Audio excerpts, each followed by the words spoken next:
Assalamu alaikum wa rahmatullahi wa barakatuhu. So everyone's been talking about this so-called war between Iran and Israel. But after bunker busters, empty bases and a conveniently timed ceasefire, I had to ask the real question. What's actually going on?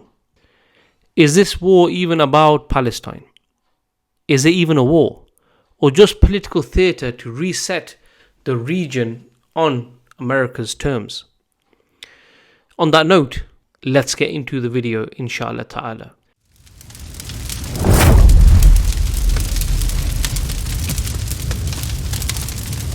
So it's official.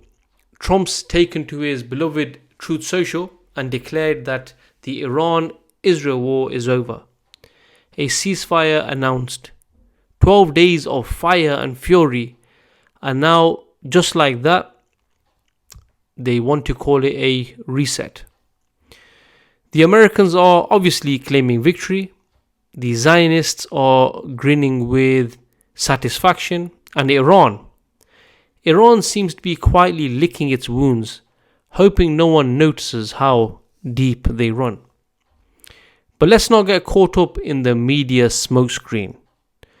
What just happened wasn't some great de-escalation driven by peace-loving minds like Donald Trump. In fact, it was a carefully staged performance. The US struck Iran's nuclear facilities with precision. Fordow, Natanz, Isfahan, all reportedly neutralized. Then came the carefully coordinated Iranian response.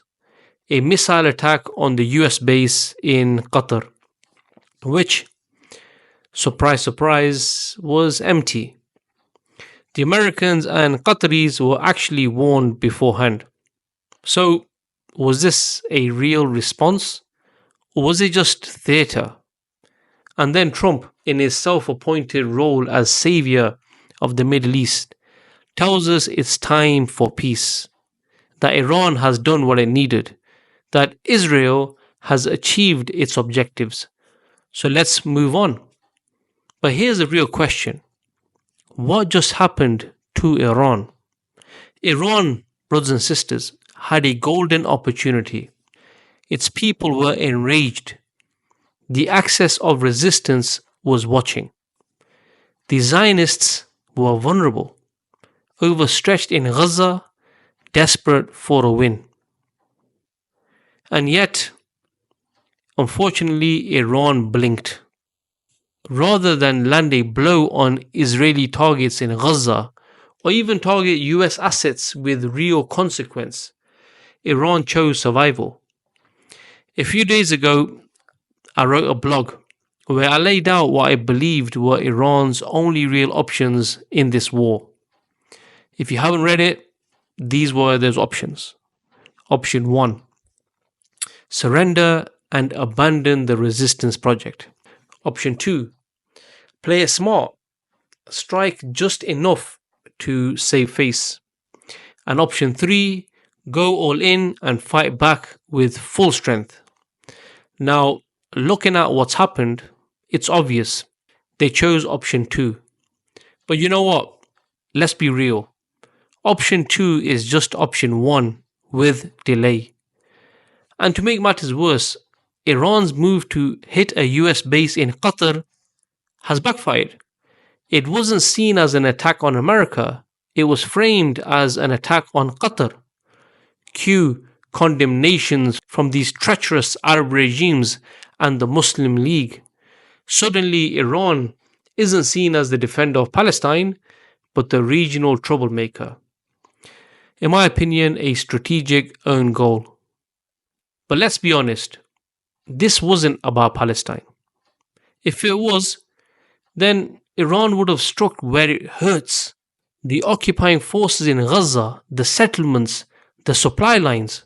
Instead, they allowed the Zionists to keep their genocide project running unchallenged. Iran's moves weren't made out of love for the Ummah. They were made out of fear. Fear of full-scale war.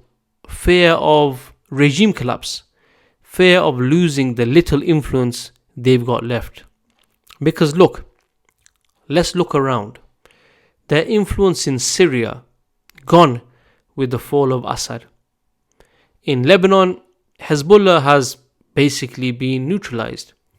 And in Iraq, the pro-Iranian militias have been slowly dismantled, weakened.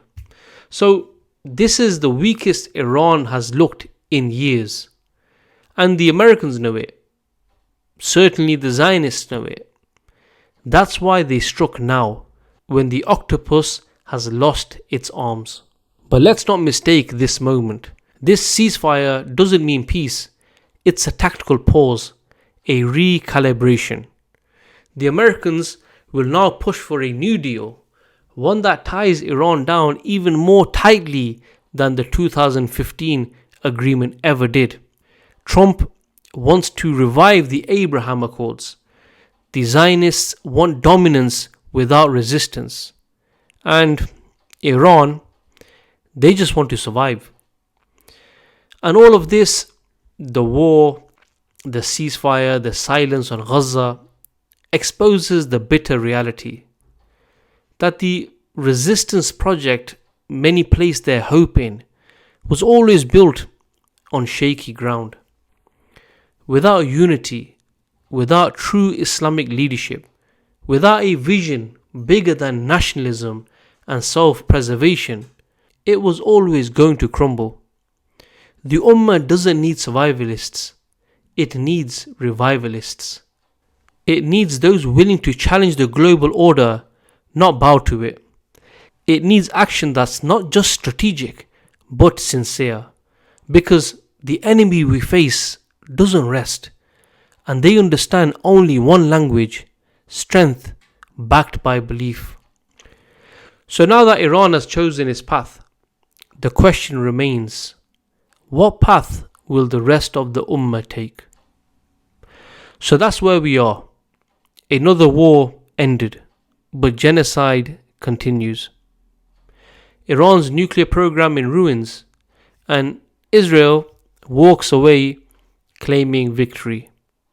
But the real question is, what now? What happens to Gaza? What happens to the Ummah? And more importantly, who's next?